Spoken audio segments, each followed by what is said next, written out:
얼마 전까지 인터넷에 유행했던 이야기들이 있습니다. 충청도식 화법이라는 것인데요. 충청도 사람들의 특징 중 하나를 꼽아서 이야기로 적어놓은 것입니다. 충청도 사람들에게 특징이 있다면 말을 할 때 돌려서 말하는 특징을 가지고 있다고 합니다. 그래서 이 충청도 사람들의 표현 방식을 충청도식 화법이라고 해서 여러 가지 에피소드들을 모아놓은 것인데요. 어떤 충청도 사람이 식당에 갔습니다.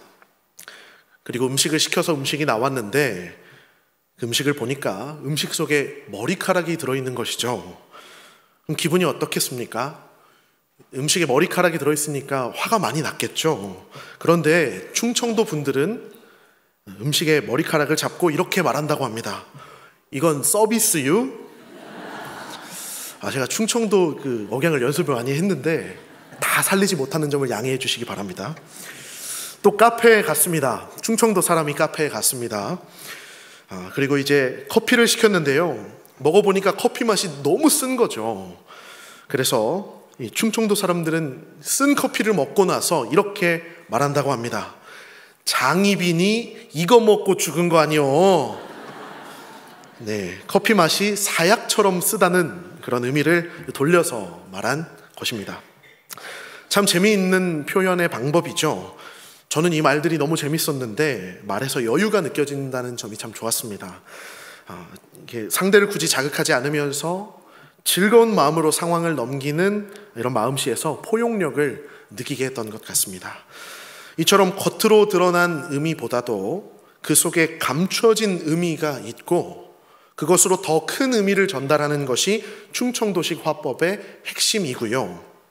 그리고 이런 말을 들을 때면 우리는 겉에 있는 의미 속에 감추어진 진짜 의미를 찾는 데서 즐거움을 누리는 것이죠. 그런데 충청도 사람들만큼이나 의미를 숨겨서 말하기를 좋아하는 사람들이 또 있습니다. 그들이 바로 성경을 기록했던 히브리인들입니다. 오늘 우리가 함께 읽은 말씀은 시편 121편 말씀인데요. 이 말씀 속에는 히브리인들이 감추어둔 숨겨진 의미들이 아주 많이 있습니다. 이 말씀은 하나님께서 우리를 도우신다는 사실, 하나님의 도우심에 대해서 또 하나님께서 우리를 지키신다고 6번이나 반복하거든요. 그래서 하나님이 어떻게 우리를 도우시고 지키시는지 나타내는 말씀인데요. 다 함께 한 구절 한 구절 깊이 묵상하면서 그 안에 감추어진 의미들을 깨달을 수 있기를 소망합니다. 시편 121편의 첫 부분은 이렇게 시작을 합니다. 내가 산을 향하여 눈을 들리라. 나의 도움이 어디서 올까? 아마 우리가 한 번쯤은 다 들어본 적이 있을 것입니다. 이스라엘은 전쟁을 많이 겪었던 민족입니다. 그리고 전쟁 때마다 그들은 예루살렘을 둘러싼 수많은 산들로부터 도움을 얻었다고 합니다. 이 산악의 지형이 외부의 적들이 침략할 때 공격을 방어하는 데에 여러 유익을 주었기 때문이죠. 그래서 이스라엘 사람들은 산을 도움으로 여길 때가 많았고 산으로부터 도움 얻기를 기대했습니다. 그래서 오늘 말씀에서도 이렇게 외치고 있는 것이죠. 내가 산을 향하여 눈을 들리라. 나의 도움이 어디서 올까? 그런데 이어서 2절 말씀은 이렇게 대답하고 있습니다. 나의 도움은 천지를 지으신 여호와에게서로다. 아멘. 나의 도움은 저 산들, 전쟁 때에 나로 하여금 이 적들의 공격을 수차례 막아주었던 저 산들에게서가 아니라 누구에게서 옵니까? 여호와에게서 온다는 것이죠. 오늘 이 시는 세상의 다른 것이 아니라 여호와에게서부터 도움이 온다고 말합니다. 그러면서 이 여호와께서 어떻게 우리를 도우시는지를 충청도식 화법이 아니라 히브리식 화법으로 설명하는 아주 재미있는 시인 것입니다. 그래서 2절 말씀은 천지를 지으신 여호와라고 고백하는데요. 그런데 이 천지라는 말에 히브리식 의미가 숨겨져 있습니다. 히브리인들은 어떤 것을 설명할 때 그 대상의 두 가지 특징을 말함으로써 그 안에 감춰진 의미를 숨겨놓는 방식을 쓰는데요. 제가 이해하기가 쉽도록 세 가지 예시를 준비해 왔습니다. 그리고 이 세 가지 예시는 우리가 이미 다 잘 알고 있는 것들입니다. 첫 번째는 알파와 오메가라는 말입니다.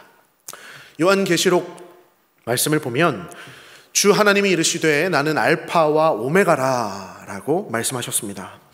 알파와 오메가는 우리가 잘 알다시피 시작과 끝을 의미하죠. 하지만 이 시작 부분과 끝 부분만을 콕 집어서 이 각 부분만 의미하는 의미가 아니라는 것입니다. 알파와 오메가라는 말은 이 시작부터 끝까지의 전체를 의미한다는 것이죠. 대상의 딱 두 가지 핵심 요소로서 전체라는 의미를 나타냈다는 것입니다. 두 번째 예시는 율법과 선지자라는 말이 있습니다. 복음서에서 예수님께서 이렇게 말씀하시는데요. 너의 하나님을 마음과 목숨과 뜻을 다하여 사랑하고 내 이웃을 내 몸처럼 사랑하라. 그러면서 이 두 계명이, 말씀 보여주세요. 이 두 계명이 온 율법과 선지자의 강령이니라. 우리가 너무 잘 알고 있는 표현이죠. 그런데 이 율법과 선지자라는 말도 히브리식 표현입니다. 무슨 뜻일까요? 율법책을 손에 들고 있는 선지자일까요? 그것이 아니라 모세가 기록한 율법서와 선지자들이 기록한 선지서, 그런데 이 사이에는 이 시편과 잠언과 이 시가서들이 다 빠져 있죠. 하지만 율법과 선지자라고 하는 이 두 요소를 말함으로써 성경 전체라는 의미가 된다는 것입니다. 하나님을 사랑하고 내 이웃을 사랑하는 것이 성경 전체의 강령이니라, 근본적인 가르침이다 라고 가르쳐 주셨다는 것이죠.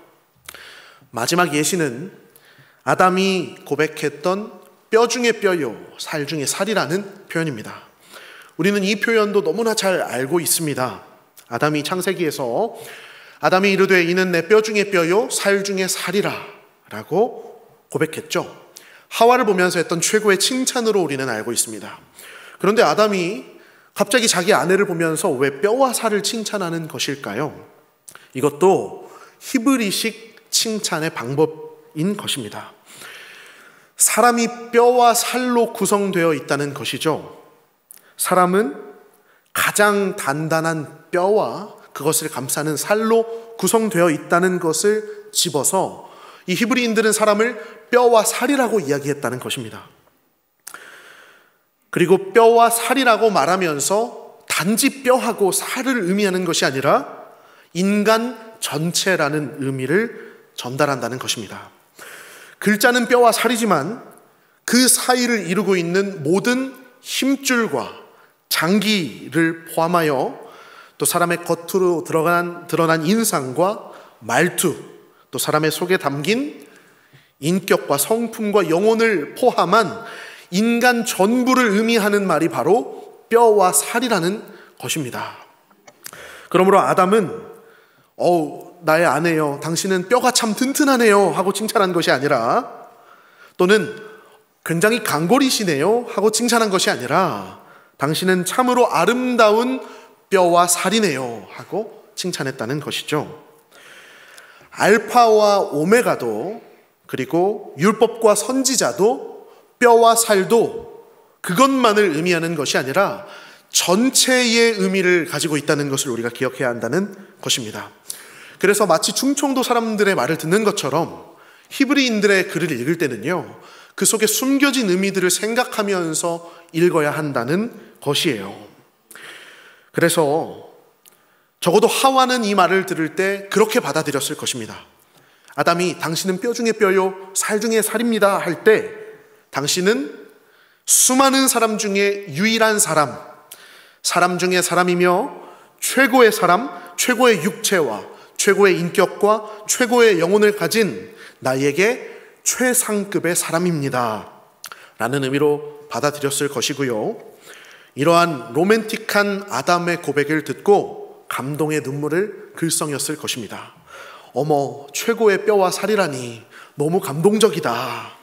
그러므로 우리 옆 사람을 보면서 이렇게 한번 인사하겠습니다. 당신은 최고의 뼈와 살입니다. 네, 뼈가 굵고 튼튼하다는 것이 아닙니다. 지금 여태까지 졸다 지금 계신 분들은 내 뼈가 그렇게 굵은가 하실 수 있는데, 이것은 아름다운 사람입니다 하는 히브리식 칭찬인 것입니다. 본문으로 돌아와서 이러한 표현 방식을 생각할 때 우리가 읽었던 천지를 지으신 여호와라는 고백에서 우리는 감추어진 의미를 발견할 수 있습니다. 천지를 지으신 여호와, 이 말은 창세기 1장 1절의 말씀이죠. 태초에 하나님이 천지를 창조하시니라. 그런데 우리나라 말씀은 이것을 한자어로 번역하면서 천지라고 번역했지만, 원어 말씀에는 하샤마임 벳 하레츠, 하늘 그리고 땅이라고 명확하게 나누어서 구분해서 기록을 했다는 것입니다. 그래서 영어 성경은 이것을 God created the heaven and the earth라고 구분해서 번역을 했던 것이죠. 그렇다면 여기서 하늘과 땅은 무슨 의미일까요? 하나님께서 무엇을 창조하셨습니까? 하나님이 하늘과 땅을 지으셨죠. 그런데 하늘과 땅만 지으신 것이 아닙니다.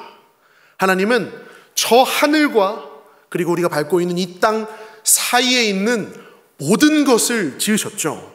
그 사이에 있는 온갖 짐승과 식물, 산과 바다와 바람과 구름과 또 하늘 너머의 모든 대기와 해와 달과 온 우주까지도 하나님이 지으셨습니다. 그런데 히브리인들은 하나님이 하늘과 땅을 지으셨다는 거예요.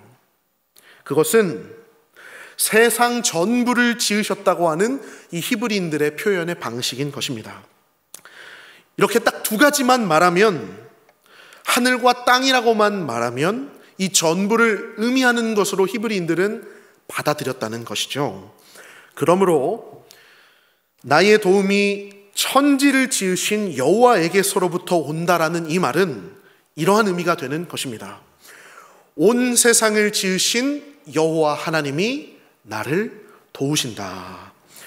온 세상을 지으신 여호와 하나님, 이 땅의 모든 동물과 식물, 산과 바다, 그리고 눈에 보이는 것들부터 눈에 보이지 않는 모든 것까지 다 지으신 그 하나님의 권능이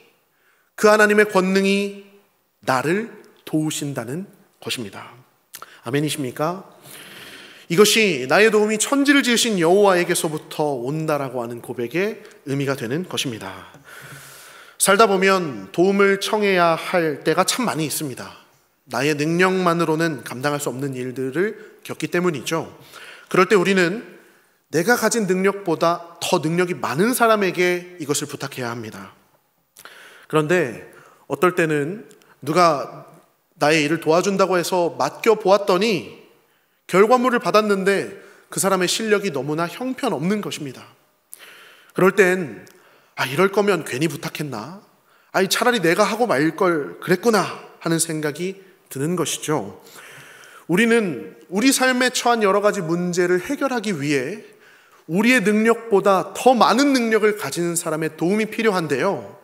오늘 시편의 기자는 하나님께서 이 세상을 만드신 권능의 하나님이심을 말하고 있다는 것입니다. 그리고 그 권능의 하나님, 이 세상을 지으실 정도로 능력이 많으신 그 천지의 창조자가 나를 도우신다는 것입니다. 그 능력의 하나님이 우리의 삶에 임하실 때 우리의 삶의 모든 문제를 해결하실 것입니다. 또한 우리는 우리의 모든 상황들을, 우리의 삶의 영역 구석구석을 다 하나님께 맡기고 모든 주권을 다 양도해 드리기 위해 힘써야 할 것입니다. 천지를 지으신 권능의 하나님, 이 하나님께서 우리를 도우신다는 사실이 우리 마음에 큰 위로가 되기를 소망합니다. 그러므로 우리 옆 사람을 보면서 한번 인사하겠습니다. 당신의 도움은 온 우주 만물을 지으신 여호와에게서부터 옵니다.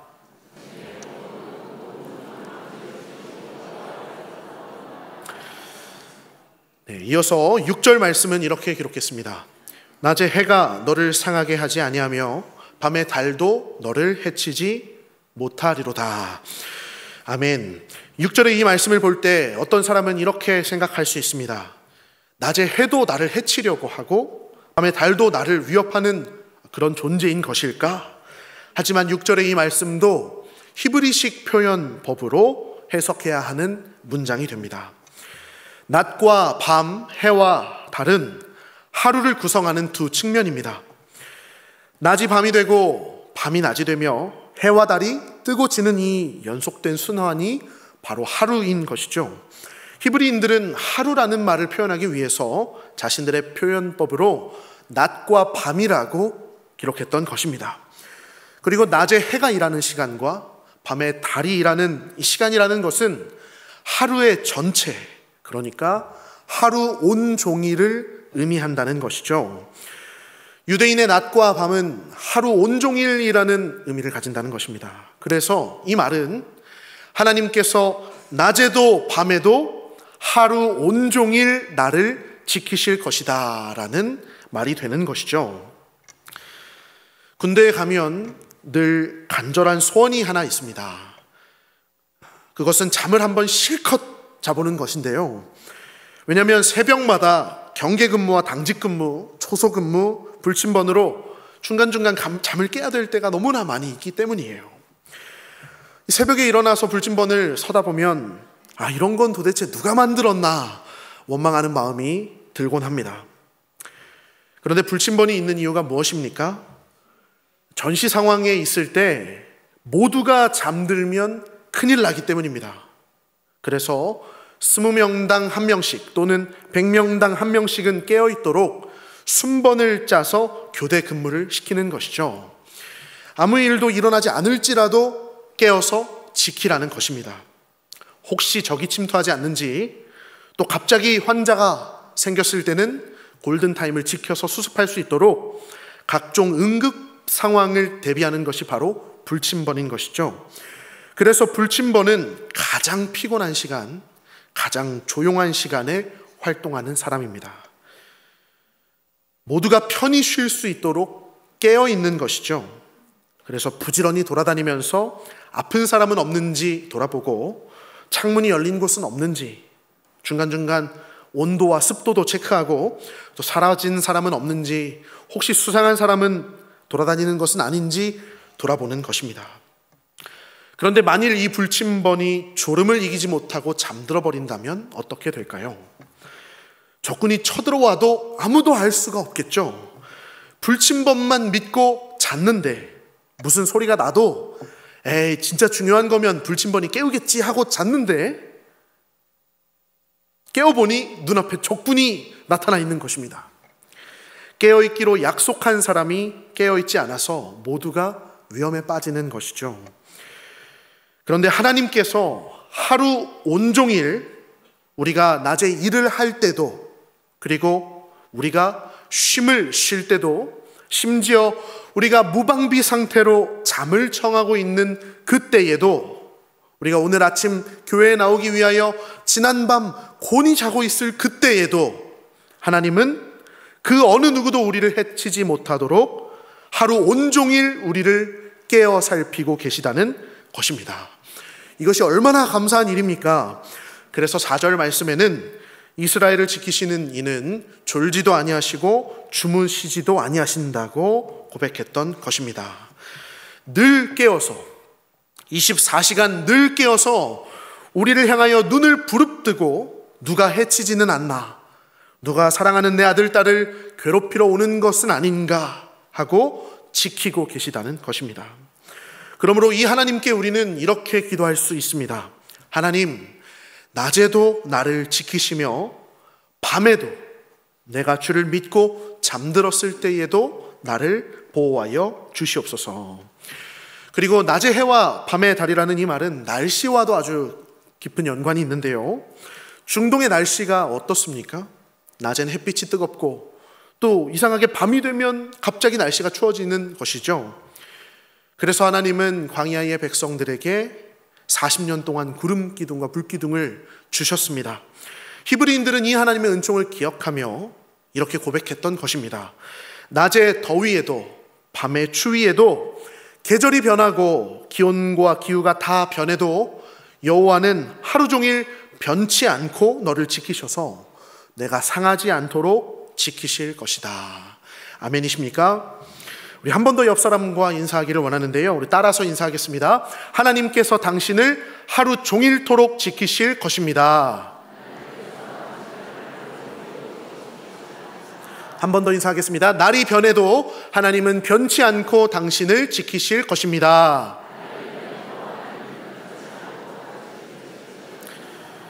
아멘. 네, 마지막으로 8절입니다. 8절은 이렇게 기록하고 있습니다. 여호와께서 너의 출입을 지금부터 영원까지 지키시리로다. 아멘. 이제 히브리식 표현법을 너무나 잘 알고 계셔서 말씀을 듣기만 해도 바로 이해가 되시죠? 그러나 방심하지 말아야 합니다. 왜냐하면 바로 여기 써 있는 출입이라는 이 단어 때문입니다. 출입, 이 단어도 우리나라 말로는 한자어로 번역을 하면서 출입이라고 짧게 번역되었지만 원어 말씀에는 나가는 것 그리고 들어오는 것이라고 아주 분명하게 나누어서 기록한 말씀입니다. 그래서 영어로는 You are coming and going이라고 번역을 했는데요. 이것도 히브리식 표현이라는 것입니다. 나가는 것과 들어오는 것, 이것은 어떤 의미를 가졌을까요? 이것은 장소적인 개념을 가지고 있습니다. 집에서 일터로, 또 일터에서 집으로, 우리 학생들은 학교로, 또 주말에는 교회로, 어떤 날엔 사람이 많은 광장으로, 또 어떤 날엔 사람이 드문 골목길로 이동하는 이 모든 것을 의미하는 말이죠. 그런데 이처럼 어딘가 끊임없이 나가고 들어온다는 것은 일상생활이라는 의미가 됩니다. 히브리인들은 일상생활이라는 말을 이처럼 나가는 것과 들어오는 것이라고 말했다는 것이죠. 그러므로 이 고백은 이러한 의미를 가지게 됩니다. 여호와께서 내가 나가고 들어오는 모든 일상의 순간에 너와 함께 하실 것이다. 우리가 이른 아침 각자 회사와 사업장에 갈 때도, 또 우리 어린 학생들이 부모의 보호를 벗어나 나홀로 학교에 가고 친구들을 만날 때에도, 그리고 밤이 깊어서 모두가 집으로 돌아오는 그때에도 하나님은 우리의 모든 출입을, 모든 일상생활을 다 지켜주신다는 것입니다. 그리고 한 가지 중요한 고백이 더 남아있죠. 다시 8절 말씀입니다. 너의 출입을 지금부터 영원까지 지키시리로다. 지금부터 영원까지. 이 지금과 영원은 시간적인 개념입니다. 그런데 지금은 우리 인간 편에서의 시간을 의미하고요, 영원은 저 하늘 하나님 편에서의 시간을 의미하는 것이죠. 하지만 지금과 영원이라고 해서 각 날만을 의미하는 것이 아닙니다. 지금부터 영원까지라는 말은 그 사이의 모든 시간을 의미한다는 것이죠. 그 사이의 모든 시간, 그 사이에는 중요한 어떤 날도 있고요, 또 사소한 어떤 작은 순간도 있는 것입니다. 그러나 그중 단 한순간도 빠짐없이, 단 한순간의 빈틈도 없이 지금부터 영원까지 우리와 함께 하시며 우리를 지키신다는 것입니다. 그래서 저는 오늘 말씀의 제목을 이렇게 정해보았습니다. 여호와의 도우심에는 빈틈이 없습니다. 할렐루야. 사랑하는 성도님 여러분, 하나님의 도우심에는 빈틈이 없습니다. 만일 주께서 잠깐이라도 우리의 곁을 떠나신다면 우리의 삶은 그때마다 대단히 불안하고 대단히 불완전할 것입니다. 만일 하나님께서 중요한 어떤 날에는 함께 하시고 사소한 날에는 함께 하지 않으신다면 우리는 그때마다 위험에 처할 것입니다. 반대로 사소할 땐 계시지만 중요할 때마다 자리를 비우신다면 우리는 그 하나님을 신뢰할 수 없을 것입니다. 그러나 하나님의 도우심에는 시간적으로나 장소로나 능력으로나 빈틈이 전혀 없다는 것이죠. 하나님께서는 지금도 우리 성문교회의 이 2부 예배 시간에도 함께하고 계시는 것을 믿습니다. 그것을 느끼고 계십니까? 하나님께서 지금 우리와 함께 하시는데요, 지금 함께 하시는 이 함께 하심이 저 영원에 다다를 때까지 영원토록 빈틈없이 이어진다는 것입니다.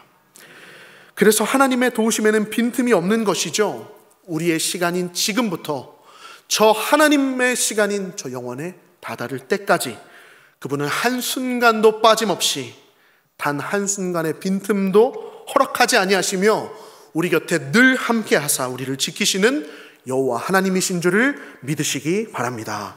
우리 한 번 더 인사하겠습니다. 여호와의 도우심에는 빈틈이 없습니다. 말씀을 정리하고 마치겠습니다. 저에게는 매일 아침마다 반복하는 모닝 루틴이 있습니다. 아침에 저희 아이가 일어나면 간단히 아이에게 아침밥을 해서 먹이고요. 그리고 예쁘게 옷을 입히고 손을 잡고 집에서부터 어린이집까지 걸어가는 것이죠. 이것을 매일 아침마다 반복합니다. 아이와 손을 잡고 길을 걸어가면 참 많은 이야기들을 나눕니다. 아빠, 저건 뭐예요? 저건 뭐뭐뭐야. 아빠, 이건 무슨 소리예요? 이건 무슨 소리야. 근데 점점 질문이 발전합니다. 아빠, 나 어린이집에 놓고 아빠는 어디 가요? 그러면 아빠는 성문교회 가, 이렇게 대답해 줍니다. 저는 이 아이에게 최선을 다해서 상냥하게 그리고 아주 친절하고 아주 디테일하게 아이의 모든 질문에 대답을 해줍니다. 그래서 저에게는 매일 아침 아들과 보내는 이 짧은 10분여의 시간이 늘 기쁨이 되고 위로가 되는 즐거운 시간인데요. 그런데 그 길 가운데에는 저희 아이를 늘 두렵게 하는 한 구간이 있습니다. 어린이집에 가려면 반드시 거쳐야 하는 좁은 골목길. 이 아이가 이 길을 두려워하는 이유는 그 골목길은요, 아침만 되면 비둘기 떼들이 전깃줄 위를 점령하고 앉아있는 거예요. 작고 연약한 이 아이는 작은 비둘기 한 마리를 보았을 뿐인데 그 앞을 지나가지 못합니다. 고작 비둘기 한 마리, 어떨 때는요 참새 한 마리가 앉아있을 뿐인데 마치 독수리 떼가 앉아있는 것처럼 부들부들 떨기 시작합니다. 기분 좋게 잘 걸어가다가도 이 새소리가 나면 갑자기 눈빛이 글썽거리면서 낯빛이 변하게 됩니다. 그리고 그때는 주스도 젤리도 소용없고 오로지 아빠만이 유일한 해결책이 되는 것이죠. 그런데 이 아이가 그 골목길을 담대히 지나갈 수 있는 방법이 있습니다. 그것은 무엇이냐면 우리 아빠가 저 비둘기보다 훨씬 더 강하다는 것을 알고 그리고 아빠의 손을 굳게 잡고 그곳을 지나가는 것입니다. 그러면 그 길을 막고 있던 비둘기 떼가요, 그게 몇 마리가 있든지와 상관없이 저의 거대한 몸을 보고 쫄아서 홍해 바다가 갈라지듯이 우리를 피해 어디론가 사라져 버리는 것이죠. 그러면 저희 아이는 뒤를 돌아보면서 그렇게 외칩니다. 비둘기 저리 가! 제가 이렇게 가르쳤거든요. 그리고 다음 날 아침이 됩니다. 그리고 똑같은 시간에 똑같은 골목길을 걸어갑니다. 그리고 똑같은 새 소리가 납니다. 그러면 저희 아들의 입에선 비둘기 저리 가, 비둘기 저리 가, 굉장히 소심하게 이 말을 계속 묵상하면서 걸어가는 것이죠. 그런데 한번 생각을 해보았습니다. 이 아이가 가장 연약한 순간이 있다면 과연 언제일까? 그것은 이 아이의 보호자인 제가 이 아이의 곁을 떠나 있는 순간이겠다는 생각이 들었습니다. 만일 제가 이 아이의 곁에서 떨어져 있다면 이 아이는 자기의 능력만으로는 이 비둘기의 위협을 통과하지 못하는 것이죠. 이것이 저에게는 아무것도 아닌 문제일지라도 제 아이에게는 이것이 너무나 무서운 일이라는 것입니다. 그래서 아침마다 이 아이가 겁을 먹기를 원하지 않는 저는 이 골목길에 도달할 쯤이 되면 아빠의 존재를 더 확실하게 느낄 수 있도록 이 아이의 손을 꽉 잡아줍니다. 아빠가 옆에 있다 아들아! 그러면 이 아이가 용기를 내어서 잡힌 바 된 그것을 붙잡고 그 골목길을 나아가는 것이죠. 그런데 참으로 감사한 것은 오늘 우리가 이 말씀의 시간 가운데 우리의 보호자이신 여호와 하나님께서 우리의 곁을 지금부터 영원까지 단 한순간도 떠나지 않으신다는 사실을 함께 묵상했다는 것입니다. 그러므로 우리는 이 세상의 그 어느 누구보다 담대할 수 있는 것이죠. 예수 믿어서 좋은 것이 무엇입니까? 예수 안 믿는 사람보다 우리가 담대하다는 거예요. 우리의 보호자께서 우리의 곁에 늘 함께 계시며 이 위기의 상황을 지나가는 그 모든 순간마다 우리 곁에 서서 우리의 손을 붙잡고 함께 지나가 주심을 알기 때문입니다. 삶에 너무나 큰 문제가 찾아왔습니까? 그러나 권능의 하나님께는 그것이 아무 문제도 아님을 믿습니다. 하지만 이와 같은 은혜에도 불구하고 우리의 마음은 아주 빈번히 아버지가 아니라 산을 구할 때가 너무나 많이 있다는 것입니다.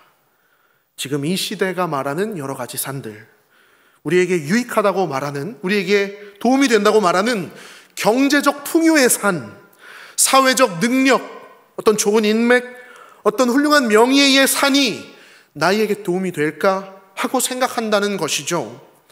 우리가 마음속으로 이것들을 기다리고 이것들을 의지하고 이것이 참 소망이라고 생각하고 원하고 살아갈 때가 얼마나 많이 있습니까? 그러나 이것은 참 소망이 아닙니다. 그것은 우리의 영원한 도움이신 하나님에 비하면 아주 형편없는, 아주 보잘것없는 싸구려 능력밖에 되지 않는다는 것입니다. 그러므로 우리가 이것을 바라볼 것이 아니라 여호와 하나님을 바라보아야 한다는 것이죠. 때때로 우리의 삶에는 여러 가지 문제들이 찾아옵니다.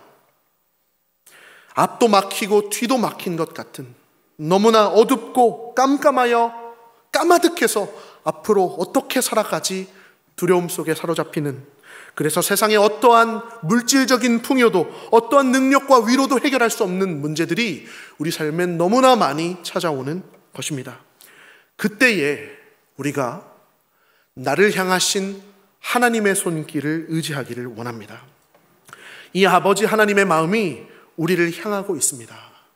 우리를 너무나 돕고 싶어 하셔서 우리가 보내는 이 하루 온종일의 일상의 시간에 우리 곁에 함께 하기를 원하시며 앞으로 지금부터 영원까지 그 모든 날에 빈틈없이 함께 하기를 원하시는 그 하나님의 마음, 그 하나님께 우리도 우리의 마음을 내어드리기를 원합니다. 우리가 온전한 마음과 순전한 마음으로 하나님께 나아가기를 원합니다.